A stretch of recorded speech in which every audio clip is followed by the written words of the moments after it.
Hi folks, welcome to Song Tripping. I'm here to talk about CD box sets, particularly classical box sets that I recently acquired. Really, actually not so recently, earlier this year. As I said in a previous video, I've really curbed my CD buying habit, and these were among the final CDs that I bought. I still am willing to buy box sets on occasion, if the moment's right, if I really want them, or it's a great bargain. And these fall into that category. So let me take you through these 3 box sets and just talk a little bit about classical music today. First is a box set of the complete works of Ravel, Maurice Ravel. This is on the Warner label, and it is 21 CDs worth of piano works, transcriptions for piano, chamber music, orchestral works, orchestration by Ravel of other composers, songs, choral works, opera and lyric works, and then bonus historical recordings, including recordings of Ravel conducting Bolero, Ravel playing on piano rolls, and Ravel, his friends, and interpreters. So it's one of these box sets that slides out like this, and you get a nice booklet as usual.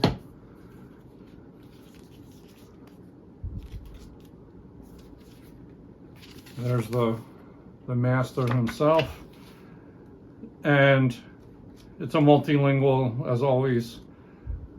Nice pictures, biographical overview, and of course your list of works. So it's a nice package. I like the artwork on the mini LP sleeves. You have a lot of impressionistic style work, which is appropriate for the period in which Ravel composed, impressionist, post-impressionist styles. I don't know if they actually tell you who the artists are on these. I'd have to look that up. But sound quality on this box set is excellent, what you would expect.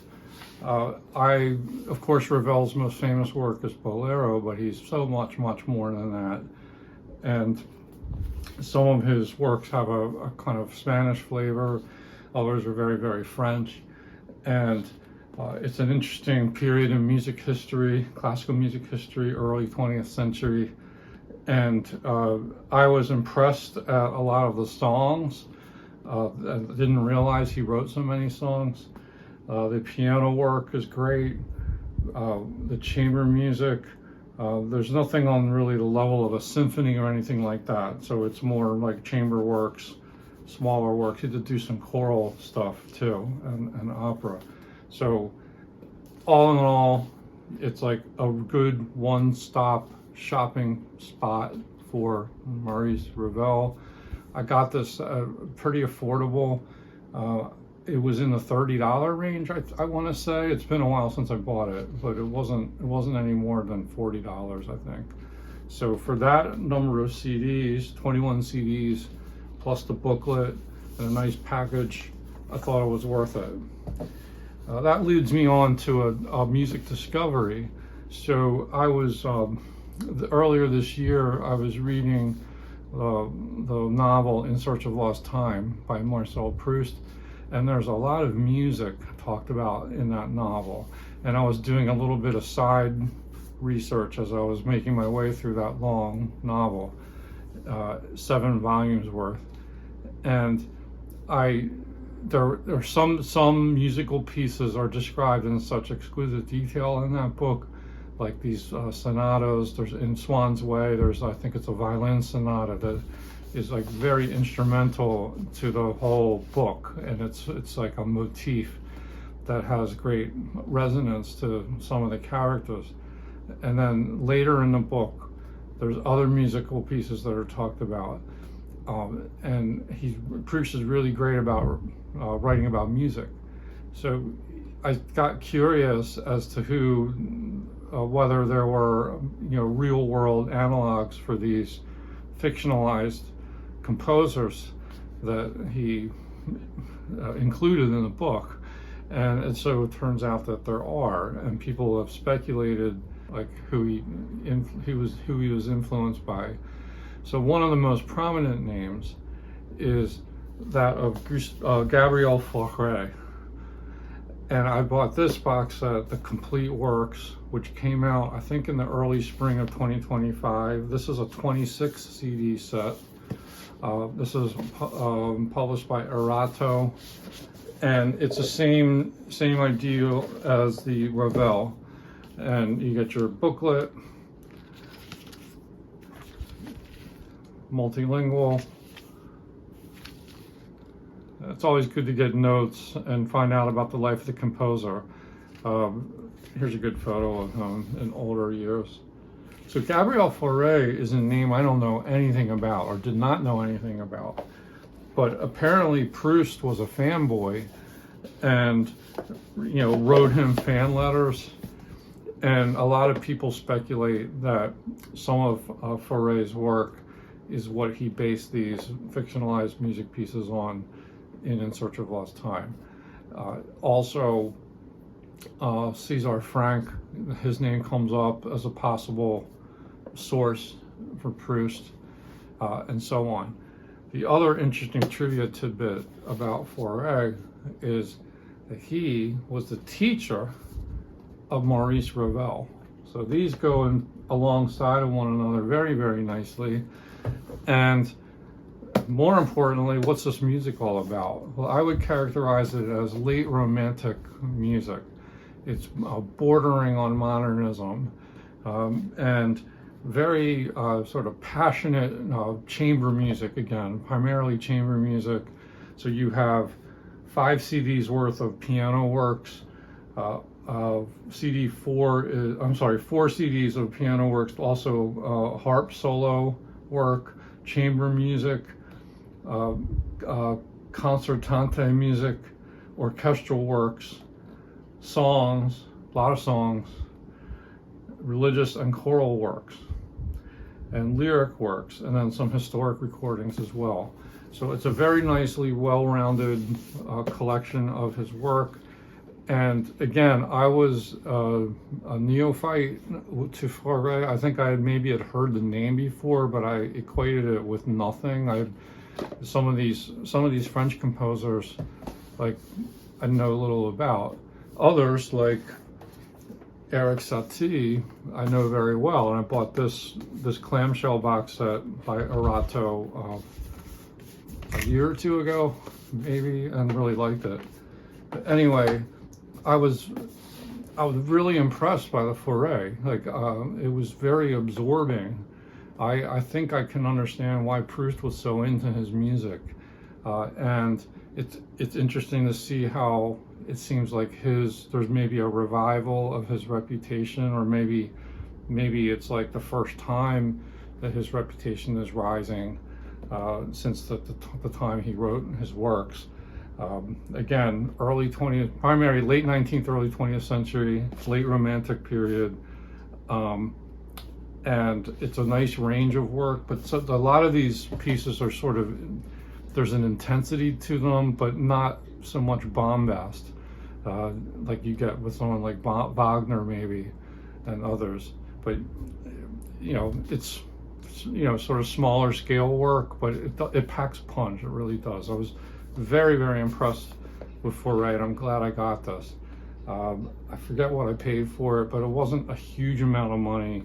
I did get it shortly after it was released, so I sort of paid full price for it, but for what you get, it was a good value. And then the last of my CD box sets, classical box sets that I got, and these are like the last new CDs that I've purchased, I think, even used CDs. I really don't think I've bought much since these. But this is a box that I've had my eye on for a while, because I like the cover. Mahler, The Complete Works, 16 CDs worth. This is Warner Classics label, and it's a clamshell box, a little less elaborate than the other ones, but you do get a booklet. There he is, the maestro, the master. And what you don't get, I guess you do, you get a list of the works in the front, not in the back. But anyway, it might be worthwhile going into who they selected to include in this anthology. So you've got, of course, the complete works. It's mostly the symphonies. So he wrote 9 symphonies and then partially completed a 10th symphony. And then there's some song cycle works, orchestral song works. You have a piano quartet on CD1. You have some lieder, but you know, the bulk of this 16 CD set is the symphony. Who does what? That's what I wanted to share with you. So we'll just focus on the symphonies here, and if you're thinking about buying this box set, which sounds great, by the way, it was very well done. Like, I'm glad I got it. It's a very affordable box too. So if you want to get all the symphonies handpicked by different conductors, which is a nice way to sample because everyone has a different approach to Mahler, this might be a good bet for you. But if you've already got a lot of Mahler on CD, you might not need to get this. So that's why I want to share with you who does what. So symphony number 1 is the Chicago Symphony Orchestra, conducted by Carlo Maria Giulini. Symphony 2 in C minor, the Resurrection, is Otto Klemperer and the Philharmonia Orchestra. Now that I have already on CD, but that's a really classic version of it. But you know, that's an instance where I actually already have that one. Symphony number 3 is Sir Simon Rattle and the City of Birmingham Symphony Orchestra.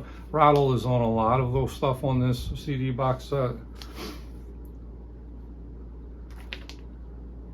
Symphony 4 is Joshua Horenstein and the London Philharmonic Orchestra, recorded in 1970.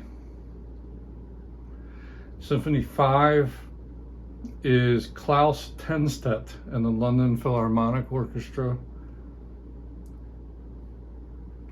Symphony 6 is Sir John Barbaroli and the New Philharmonia Orchestra.